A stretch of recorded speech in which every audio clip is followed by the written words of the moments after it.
Hace algunos días comencé a escribir acerca de las cartas que están en Apocalipsis y escribí la primera parte de la carta hacia la primera iglesia. Y en esta ocasión traigo la segunda parte, la segunda carta, y es la carta a Esmirna. Quiero que vayamos a las escrituras en el libro de Apocalipsis, capítulo 2, versículos 8 al 11, y dice: y escribe al ángel de la iglesia en Esmirna, el primero y el postrero, el que estuvo muerto y vivió, dice esto: yo conozco tus obras y tu tribulación y tu pobreza, pero tú eres rico, y la blasfemia de los que se dicen ser judíos y no lo son, sino sinagoga de Satanás. No temas en nada de lo que vas a padecer. He aquí, el diablo echará a algunos de vosotros en la cárcel para que seáis probados, y tendréis tribulación por 10 días. Sé fiel hasta la muerte, y yo te daré la corona de la vida. El que venciere no sufrirá daño de la segunda muerte. Apocalipsis 2, 8 al 11. A lo largo de su historia, la aparente verdad paradójica ha sido que cuando más se ha perseguido a la iglesia, tanto mayor ha sido su pureza y su fuerza. Durante décadas, las iglesias en la antigua Unión Soviética y Europa Oriental fueron oprimidas por sus gobiernos ateos y comunistas. Los creyentes siguen siendo perseguidos en los países musulmanes y en algunas otras partes hasta hoy en día. Se les prohíbe proclamar abiertamente su fe. Muchos son encarcelados y algunos han sufrido el martirio. En la antigua Unión Soviética, los libros, incluso la Biblia, eran escasos. Sin embargo, esas iglesias no solo sobrevivieron, prosperaron. El levantamiento de la cortina de hierro reveló una iglesia pura y poderosa, caracterizada por una fe genuina, una profunda espiritualidad, humildad, celo, amor a la verdad y una firme devoción al Señor. Las escrituras vinculan la persecución con la fortaleza espiritual. Hermanos míos, tened por sumo gozo, escribió Santiago, cuando os halléis en diversas pruebas, sabiendo que la prueba de vuestra fe produce paciencia, mas tenga la paciencia su obra completa, para que seáis perfectos y cabales, sin que os falte cosa alguna. Santiago 1, 2 al 4. Pedro alentó a los cristianos que sufrían con la verdad de que después que hayáis padecido un poco de tiempo, Él mismo os perfeccione, afirme, fortalezca y establezca. Primera Pedro 5, 10. Las bendiciones cristianas más puras son las que se fraguan en el horno de la adversidad. La iglesia de Esmirna demostró el poder y la pureza que resulta de soportar la persecución debidamente. La persecución la había purificado y depurado de pecado y había firmado la realidad de la fe de sus miembros. Los hipócritas no permanecen al enfrentar la persecución porque los falsos creyentes no quieren soportar dolor. Las pruebas y las persecuciones fortalecen y reafinan la genuina fe salvadora, pero descubren y destruyen la falsa fe. Aunque ellos sufrieron privaciones físicas y pobreza, los cristianos de Esmirna se aferraron a sus inmensurables riquezas espirituales. Acertadamente, la iglesia en Esmirna es una de las dos iglesias, junto con Filadelfia, que no recibió reprensión en su carta del Señor Jesucristo. Como las escrituras ponen en claro, la persecución en las pruebas son una parte inevitable y esencial de la vida cristiana. Hechos 14, 22. Segunda Timoteo 3:12. El ejemplo de la iglesia en Esmirna enseña a todas las iglesias sobre cómo responder adecuadamente cuando hay que enfrentarlas. En la carta de Cristo elogiando a esta iglesia se muestran en 7 aspectos sucesivos: el escritor, la iglesia, la ciudad, el elogio, el reproche, el mandato y el consejo. Y en primer lugar, quiero que veamos el escritor, el primero y el postrero, el que estuvo muerto y vivió, dice esto. Apocalipsis 2:8. Como se acostumbraba en las cartas antiguas, el escritor se identifica al comienzo de la carta en vez de firmar su nombre al final. La descripción del escritor como el primero y el postrero, el que estuvo muerto y vivió, lo identifica como el Señor Jesucristo glorificado y exaltado. Descrito por la frase en la visión del Apocalipsis 1:12 al 20, el primero y el postrero es un título del Antiguo Testamento para Dios. Isaías 46:6. Y su aplicación aquí y en el 22:13 afirma a Cristo que Él es igual en naturaleza a Dios. Él es eterno y infinito Dios, que ya existía cuando todas las cosas fueron creadas y que seguirá existiendo después que sean destruidas. Jesucristo trasciende el tiempo, el espacio y la creación. Sin embargo, asombrosamente, el Dios eterno se hizo hombre y estuvo muerto y vivió. Aquí hay un misterio profundo. ¿Cómo pudo morir el que siempre vive? El que trasciende el tiempo, el espacio y la historia. Pedro presenta la respuesta en 1 Pedro 3:18.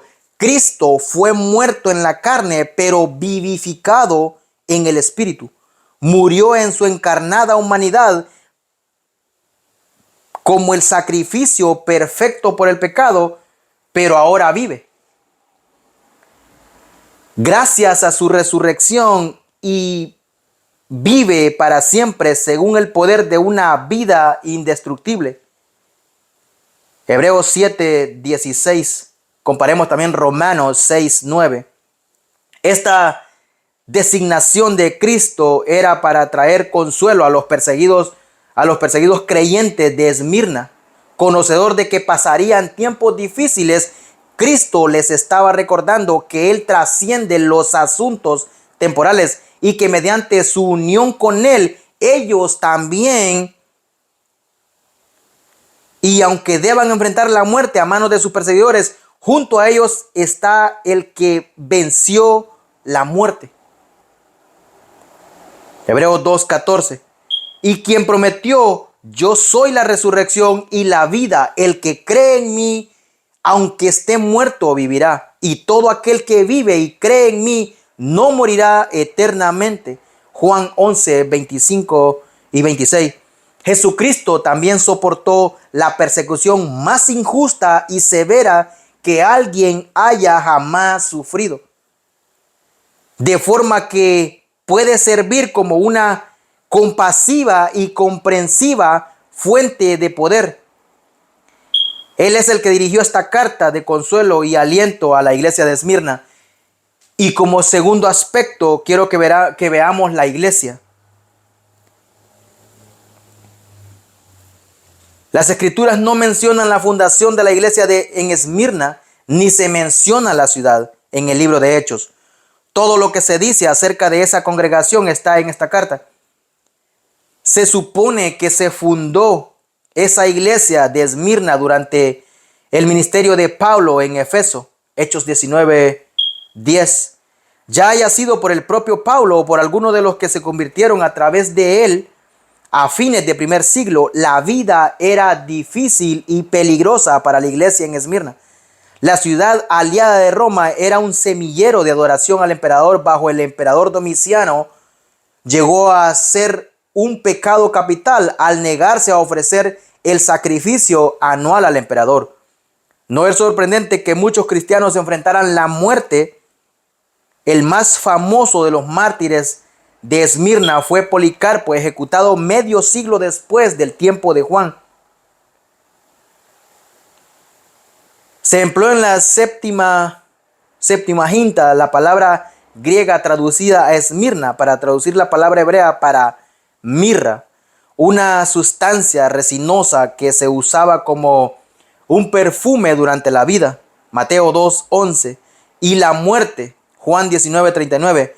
Su asociación con la muerte perfectamente describe la iglesia sufriente de Esmirna como la mirra que se producía al machacar una planta aromática.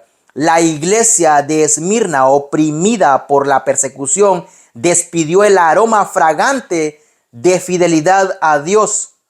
En Esmirna, a diferencia de Efeso, no hubo disminución del amor a Jesucristo. Como los creyentes de Esmirna lo amaban, permanecían fieles a Él, debido a esa fidelidad, los odiaban. Como los odiaban, eran perseguidos. Esa persecución, a su vez, los motivó a amar más a Jesucristo. Tercer aspecto, la ciudad. Esmirna era una ciudad antigua cuyo origen se pierde en el mundo antiguo. Puede haberse fundado alrededor de el 3000 a.C., pero el primer asentamiento griego data alrededor del 100 antes de Cristo. Alrededor del 600 antes de Cristo, Esmirna fue destruida y quedó en ruinas por más de 3 siglos. Hasta que 2 de los sucesores de Alejandro Magno reedificaron la ciudad en el 290 a.C., fue esa ciudad reedificada la Esmirna de la época de Juan. Como se observó antes, Esmirna era una incondicional aliada de Roma. En realidad, sus ciudadanos estaban tan infatuados con Roma que en el 195 a.C. construyeron un templo en el que se adoraba a Roma. Se decía que Esmirna era la ciudad más hermosa en Asia. Estaba situada en el mar Egeo y, a diferencia de Efeso, tenía la bendición de un excelente puerto. Esmirna también se beneficiaba de su ubicación en el extremo occidental de la carretera que corría a través del río Valle del Hermo. Además de la belleza natural de sus alrededores, la ciudad misma estaba bien diseñada. Se expandía desde la bahía hasta una gran colina cubierta de templos y otros edificios públicos. Las calles estaban bien trazadas y las alejadas de la periférica tenían hileras de árboles. La más famosa calle de Esmirna, la calle de Oro, hacía un arco alrededor de la ladera. En un extremo estaba el templo de Cibeles y en el otro el templo de Zeus. Entre ambos extremos se hallaban los templos de Apolo, Esculapio y Afrodita. Esmirna fue un centro notable de ciencia y medicina. Como Efeso, se le concedió el privilegio de tener un gobierno propio. Era también una de las varias ciudades que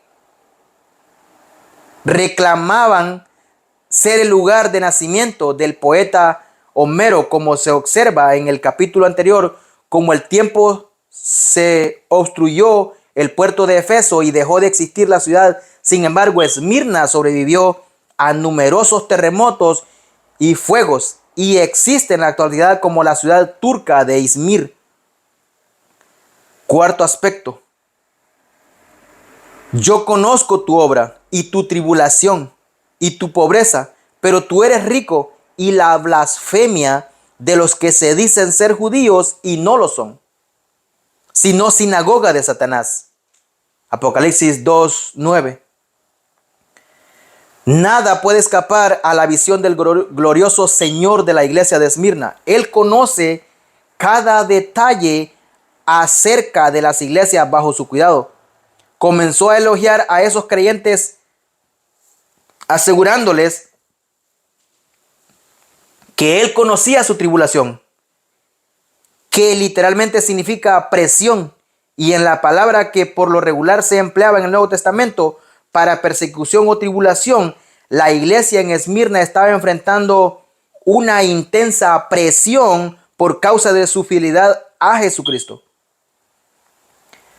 Habían tres razones para tal hostilidad. En primer lugar, como se ha observado, Esmirna había sido fanáticamente devota a Roma durante varios siglos. No es sorprendente que la ciudad fuera un centro principal de culto y adoración al emperador.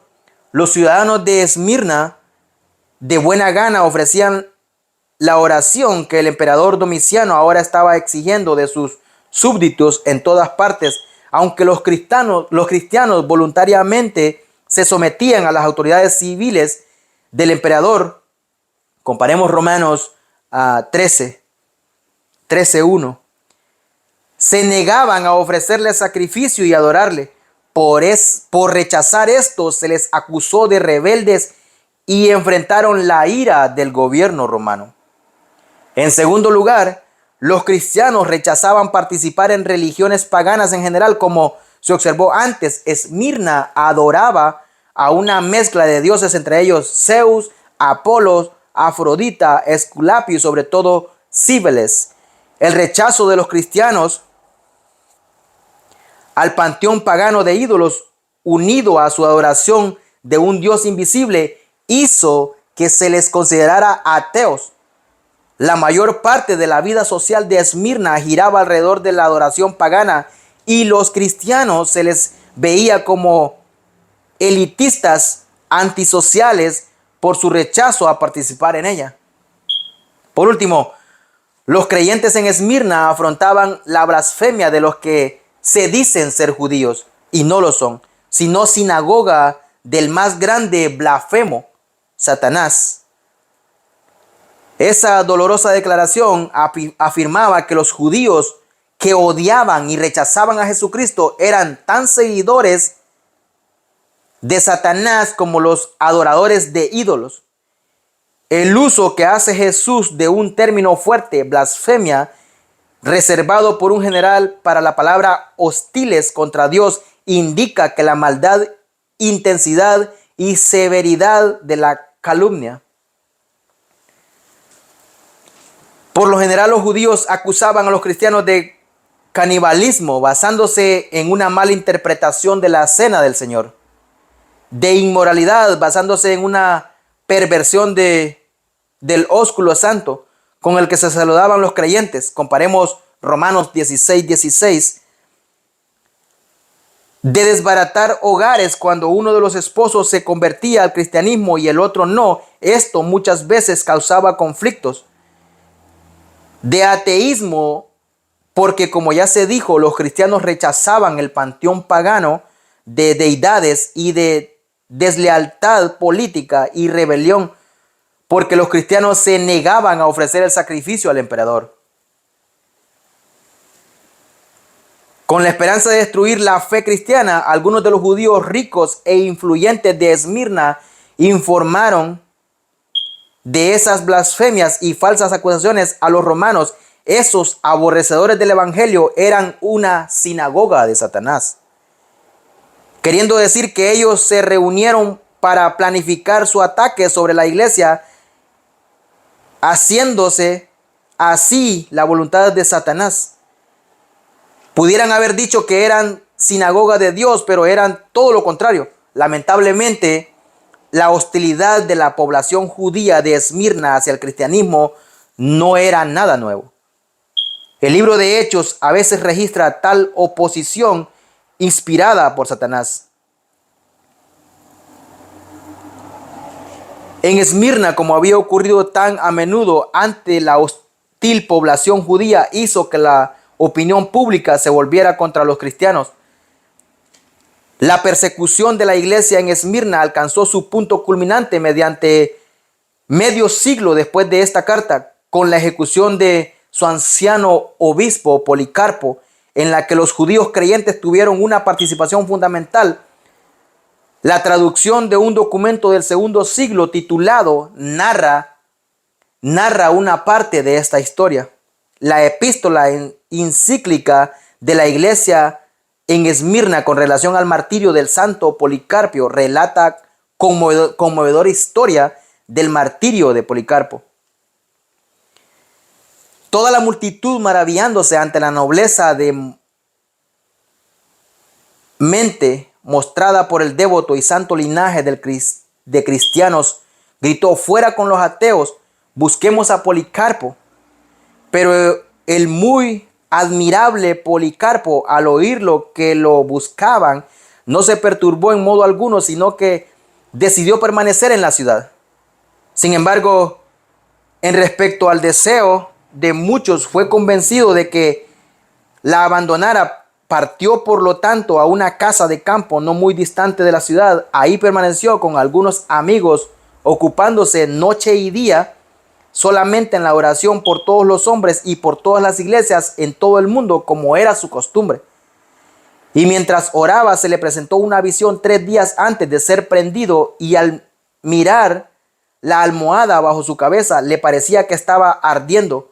Luego de esto, volviéndose a los que estaban con él, les dijo: proféticamente debo de ser quemado vivo. Y cuando quienes lo buscaban estaban cerca, partió para otra casa, hacia donde sus perseguidores lo persiguieron de inmediato, y cuando no lo encontraron, apresaron a 2 jóvenes que estaban ahí, uno de los cuales fue sometido a tortura. Confesó así que fue imposible que pudiera seguir oculto, ya que quienes lo traicionaron eran de su propia familia. Entonces sus perseguidores, junto con los jinetes y tomando al joven con ellos, siguieron adelante a la hora de la cena, el día de la preparación, con sus armas habituales, como si salieran contra un ladrón. Y llegando cerca de él al anochecer, al lugar donde él estaba, lo encontraron acostado en el aposento alto de cierta casa pequeña, desde donde pudiera haber escapado a otro lugar, pero no quiso y dijo: que se haga la voluntad de Dios. Así que cuando escuchó que habían llegado, descendió y habló con ellos, y como los que estaban presentes se maravillaron por su edad y constancia, algunos de ellos dijeron: ¿se ha hecho todo este esfuerzo por capturar a este venerable hombre? De inmediato, en esa misma hora, ordenó que se le pusiera adelante algo de comer y de beber, sin duda tanto como necesitaran, mientras les imploró que le permitieran una hora para orar sin que lo molestaran. Y al dejarlo ir, estuvo de pie y oró, estando lleno de la gracia de Dios, de forma tal que pudo hacerlo 2 horas completas, para asombro de quienes le escuchaban, de modo que muchos comenzaron a arrepentirse de haber salido contra tan piadoso y venerable anciano. Ahora bien, apenas hubo dejado de orar, habiendo hecho mención de todo el que en algún momento había estado en contacto con él, tanto grandes como pequeños, ilustres, así como también toda la iglesia católica en todo el mundo, habiendo llegado el tiempo de su partida, lo pusieron encima de un asno y condujeron dentro de la ciudad, siendo el día del gran sabbat. Al entrar Policarpo al estadio, oyó una voz del cielo que decía: sé fuerte y muéstrate como un hombre, Policarpo.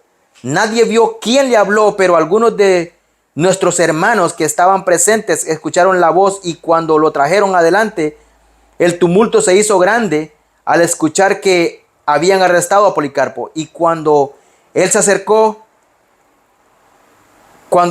el procónsul, le preguntó si él era Policarpo. Al confesar que lo era, el procónsul trató de persuadirlo de que negara a Cristo, diciendo: tenga consideración de su anciana edad.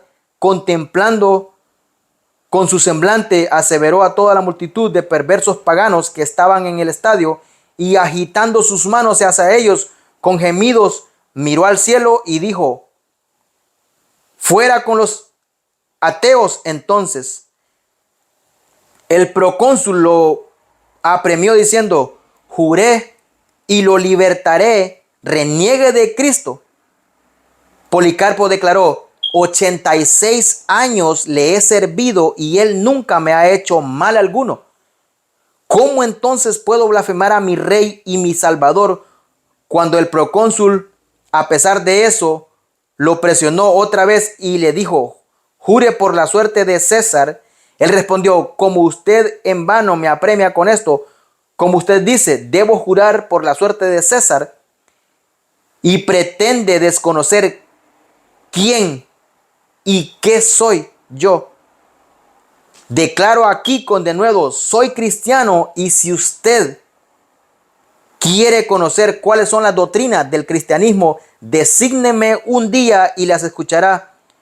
El procónsul respondió: persuada a las personas. Pero Policarpio dijo: a usted considero que es correcto ofrecer una explicación de mi fe, porque se nos enseña a dar debido honor, lo cual implica que no haya agravio sobre nosotros mismos, a las potestades y autoridades que son ordenadas por Dios. Pero en cuanto a esos, no los estimo dignos de recibir ninguna explicación de mi parte. Entonces el procónsul le dijo: tengo bestias salvajes en mi mano, a ellas lo arrojaré a menos que se arrepienta. Pero él respondió: entonces llámelas, porque no estamos acostumbrados a arrepentirnos de lo que es bueno a fin de adoptar lo que es malo. Y para mí es bueno cambiar de lo que es malo a lo que es correcto. Pero una vez más el procónsul le dijo: haré que el fuego lo consuma para que lo destrocen las bestias salvajes si no se arrepiente. Pero Policarpio dijo: usted me amenaza con fuego que arde durante 1 hora y después de un poco se extingue, pero ignora del fuego del juicio venidero y del castigo eterno, reservado para los impíos. Pero ¿por qué se tarda usted? Lleve a cabo lo que desea. Mientras hablaba estas cosas y otras cosas similares, fue lleno de confianza y gozo, y su semblante lleno de gracia, de modo que no solo no se desplomó como si lo afligieran las cosas que le habían dicho, sino por el contrario, el procónsul se quedó asombrado y envió a su heraldo a proclamar en medio del estadio 3 veces: Policarpo ha confesado que es cristiano. Cuando el heraldo proclamó esto, toda la multitud, tanto paganos como judíos que moraban en Esmirna, clamaron con incontrolable furia y en voz alta: este es el maestro de Asia y el padre de los cristianos, y el que derriba a nuestros dioses, el que ha estado enseñando a muchos que no hagan sacrificios o adoren a los dioses. Hablando de esta manera, clamaron e imploraron a Felipe que le soltara un león sobre Policarpo. Pero Felipe respondió que no era lícito que él hiciera esto, entendiendo que los espectáculos de bestias salvajes ya habían finalizado. Entonces les pareció bien clamar porque se les concediera algo, que a Policarpio se le quemara vivo, porque esto era necesario para que se cumpliese la visión que se le había revelado en cuanto a su almohada. De inmediato las multitudes recogieron madera y leña, en especial los judíos, de acuerdo con su costumbre. Los ayudaron a estos con entusiasmo. Policarpo, dejando a un lado sus vestiduras y zafando su cinturón, buscó también quitarse sus sandalias, algo que no se acostumbraba a hacer, en vista de que cada uno de los fieles estaba siempre deseoso de ver quién debía primero tocar su piel, porque a causa de su vida santa él estaba incluso antes de su martirio adorando con todo bien. De inmediato lo rodearon con esas sustancias que se preparan para la pira funeraria. Pero cuando estaban a punto de asegurarlo con clavos, él dijo: déjenme como estoy, porque el que me ha dado fuerza para soportar el fuego también también me capacitará sin que ustedes me aseguren con clavos para permanecer sin moverme en la pira. Entonces no lo sujetaron con clavos, sino que sencillamente lo amarraron, y él, poniendo las manos detrás de sí y siendo amarrado como un carnero distinguido, reservado de entre un gran rebaño para el sacrificio y preparado para hacer una ofrenda quemada agradable a Dios, miró al cielo y dijo: Oh Señor Dios Todopoderoso, Padre de tu amado y bendito Hijo Jesucristo, por quien hemos recibido el conocimiento de ti, el Dios de los ángeles y principados y de toda criatura y de todo linaje de justos que viven delante de ti.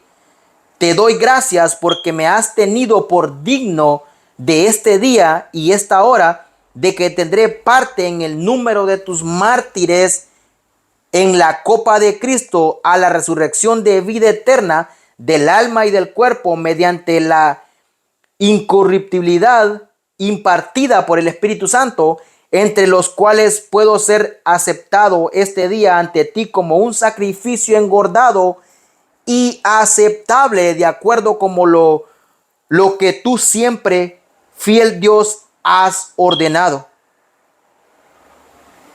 Previamente me has revelado de antemano y ahora has cumplido, por lo cual también te adoro por todas las cosas, te bendigo, te glorifico junto con el eterno y celestial Jesucristo, tu amado Hijo, con quien a ti y al Espíritu Santo sea gloria tanto ahora como en los siglos venideros. Amén. Cuando hubo pronunciado este amén de esa forma, terminado su oración, los que habían sido designados encendieron el fuego, y mientras la llama avanzaba con gran furia, nosotros, a quienes nos fue dado el ser testigos, el que está relatando la historia, contemplamos un gran milagro, y ha sido conservado para que podamos informar a otros lo que entonces ocurrió. Porque el fuego, tomando forma de un arco, como la vela de un barco cuando se hincha con el viento, circundo como un círculo con el cuerpo del mártir, y él apareció dentro, no como carne que se quemaba, sino como pan que se hornaba, o como oro o plata que resplandece en el crisol. Además, percibimos una dulce fragancia que venía de la pira, como si ahí estuviera despidiendo humo de incienso o alguna especie preciosa.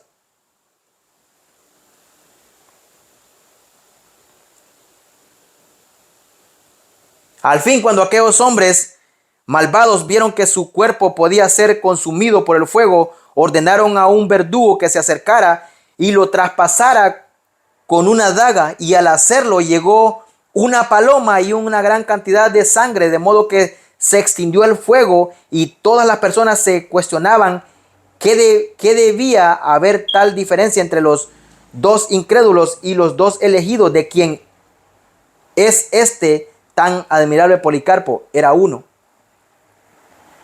Habiendo sido en nuestra propia época, narra el de la historia, un maestro apostólico y profético y obispo de la Iglesia Católica que está en Esmirna, porque cada palabra que salió de su boca ha sido o será cumplida. La declaración de Jesús de que los judíos que perseguían a la iglesia de Esmirna decían ser judíos y no lo eran,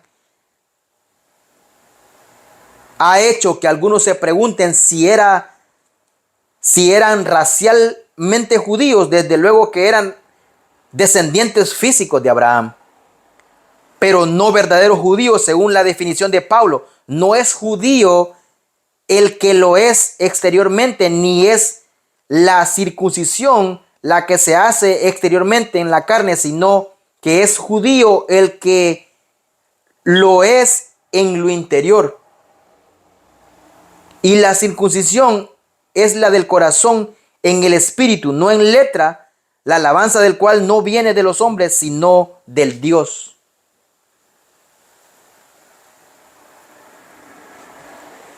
Aunque esos judíos como raza espiritualmente eran paganos, se aliaban a los gentiles enemigos de Dios. En un intento de desarraigar al cristianismo en Esmirna, no solo el Señor estaba consciente de la persecución que enfrentaba la iglesia de Esmirna, sino también de su pobreza, que denota quienes luchan por cumplir sus necesidades fundamentales. Pobreza describe a limosneros que no viven de su propio trabajo, sino que de limosna de otros. Muchos de los creyentes en Esmirna eran esclavos, la mayoría estaban desamparados. Los pocos que habían tenido posesiones, sin duda las habían perdido en la persecución. La iglesia de Esmirna tenía todos los motivos desde el punto de vista humano para derrumbarse. En vez de esto, permaneció fiel a su Señor. Nunca, a diferencia de Efeso, dejó su primer amor. Por eso Jesús les dijo: tú eres rico. Ellos tenían lo que realmente importaba: la salvación, la santidad, la gracia, la paz, el compañerismo, un compasivo Salvador y Consolador. La iglesia de Esmirna era la rica iglesia pobre, a diferencia de la iglesia de Laodicea, que era iglesia materialmente rica, pero espiritualmente pobre. Comparemos Apocalipsis 3:17. La iglesia de Esmirna tipifica la iglesia espiritual de las fieles iglesias que han sufrido a lo largo de toda la historia. Y como quinto aspecto, quiero que veamos el mandato. No temas en nada lo que vas a padecer. He aquí, el diablo echará a algunos de vosotros en la cárcel para que seáis probados y tendréis tribulación por 10 días. Apocalipsis 2:10. Luego de elogiarlos por soportar fielmente la persecución, Jesús advirtió a los creyentes que aún faltaban cosas por venir. Antes de especificar su naturaleza, les ordenó que no temieran lo que iban a padecer. Él daría la fuerza para soportarla, como les dijo a sus discípulos en Juan 16:33. En el mundo tendréis aflicciones, pero confiad, yo he vencido al mundo. Por lo tanto, los creyentes que sufren en ese rebaño pudieran decir como David: en Dios he confiado, no temeré. ¿Qué puede hacerme el hombre? Salmos 56:11. Específicamente, el Señor predijo que el diablo iba a echar en la cárcel a algunos de ellos. El propósito de Dios en permitir ese encarcelamiento era para que fueran probados a soportar esas pruebas. Satisfactoriamente probarían la realidad de su fe. Una vez más, serían fortalecidos y probarían una vez más que Satanás no puede destruir la genuina fe salvadora. La batalla sobrenatural en Esmirna era solo una escaramuza en la perenne guerra de Satanás en contra de Dios. El plan de Satanás siempre ha sido atacar a los hijos de Dios y tratar de destruir su fe. Por eso uno de sus títulos en las Escrituras es el acusador de los hermanos. Sin embargo, sus ataques contra los verdaderos hijos de Dios no pueden tener éxito. Jesús declaró: yo le doy vida eterna y no perecerán jamás, ni nadie las arrebata de mi mano. Mi Padre que me las dio es mayor que todos y nadie las puede arrebatar de la mano de mi Padre. Juan 10:28 y 29. Y esta es la voluntad del Padre, el que me envió, que todo lo que me diere no pierda yo nada, sino que lo resucite en el día postrero. Juan 6:39. Como su gran sumo sacerdote, Jesucristo puede también salvar perpetuamente a los que por él se acercan a Dios, viviendo siempre para interceder por ellos. Hebreos 7:25. En Romanos 8:28 y 29, Pablo describe inquebrantable cadena desde el reconocimiento a la predestinación, al eficaz llamado a la justificación, a la glorificación. Nadie se pierde a lo largo del camino. A todos los llamados se les guardará hasta que sean semejantes a Cristo en gloria. El reconocimiento de que sus esfuerzos para destruir la fe salvadora están condenados al fracaso no disuade a Satanás de intentarlo. Su más destacado ataque contra la fe salvadora se registra en el libro de Job, donde con la autorización de Dios tomó a Job, su familia, sus posesiones y su salud física. Todo lo que le quedó a Job fue una irascible mujer y amigos cuyos ineficaces consejos lo llevaron a no prestar atención, pero en todo esto no pecó. Pero en todo esto no pecó Job ni atribuyó a Dios despropósito alguno. Job 1:22. La declaración triunfante de Job: aunque él me matare, en él esperaré. Job 13:15. Señalaba tanto el triunfo de la verdadera fe salvadora como la absoluta derrota de Satanás. En el Nuevo Testamento, Satanás procuró destruir la fe de Pedro. Jesús le advirtió: Simón, Simón, he aquí Satanás os ha pedido para zarandearos como a trigo. Pero yo he rogado por ti que tu fe no te falte, y tú, una vez vuelto, confirma a tus hermanos. Lucas 22:31 y 32. Al igual que los creyentes de Esmirna, Jesús predijo el ataque de Satanás contra Pedro, pero también que Pedro lo soportaría debidamente. Pablo sobrevivió a lo peor que Satanás pudo lanzarle.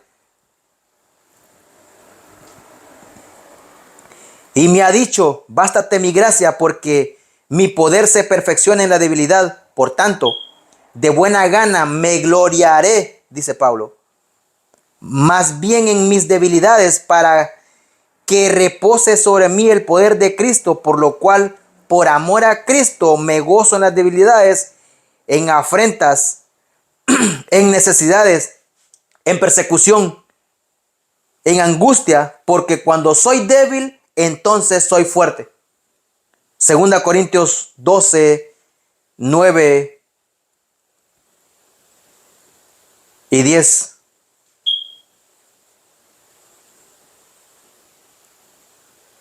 Dios, quien controla de manera soberana todas las circunstancias de la vida, no permitiría a Satanás atormentar a la iglesia de Esmirna por mucho tiempo. Jesús prometió que tendrían tribulación durante solo 10 días. Aunque algunos ven los 10 días como representando simbólicamente de todo lo de los 10 periodos de persecución bajo los romanos, o como un periodo indeterminado de tiempo a como un tiempo de 10 años, no hay razón exegética para interpretarlos como algo que no sean los reales 10 días. El mayor asalto de Satanás sobre la iglesia local sería intenso, pero breve. Sexto aspecto: sé fiel hasta la muerte y yo te daré la corona de la vida. El que tiene oídos oiga lo que el Espíritu dice a las iglesias. El que venciere no sufrirá daño de la segunda muerte. Apocalipsis 10:11. 2:10-11. Como se observó antes, Cristo no tenía motivos para amonestar a la iglesia fiel de Esmirna. Termina su carta con unas palabras finales de alentador consejo. El que prueba la autenticidad de su fe al permanecer fiel al Señor hasta la muerte, recibirá como recompensa la corona del triunfador de la vida. Santiago 1:12.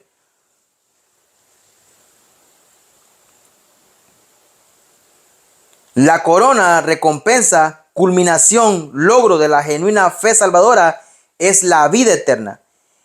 Y la paciencia prueba la autenticidad de su fe al soportar el sufrimiento. Las escrituras enseñan que los verdaderos cristianos perseverarán hasta el final. Cada una de las 7 cartas terminan con la frase: el que tiene oídos, oiga lo que el Espíritu dice a las iglesias. Esto destaca el significado primordial de lo que Dios dice en las Escrituras y subraya la responsabilidad del cristiano de prestarle atención. La promesa al que venciere, y esto es a todos los cristianos verdaderos, en que no sufrirán daño de la segunda muerte. Aunque los creyentes perseguidos pudieran sufrir la primera muerte física, nunca experimentarán la segunda muerte, que no es aniquilación, por cierto, como muchas iglesias dicen, sino consciente y eterna condenación en el infierno. Apocalipsis 20:14. No es la forma más fuerte en la que se puede negar en el idioma griego. La perseguida fe. La perseguida, pero fue a la iglesia de Esmirna, se levanta en todos los tiempos como ejemplo de quienes con corazón bueno y recto retienen la palabra oída y dan fruto con perseverancia. Lucas 8:15. Como fielmente lo confesaron delante de los hombres, Jesús también los confesará delante de su Padre. Y con esto quiero dar por terminado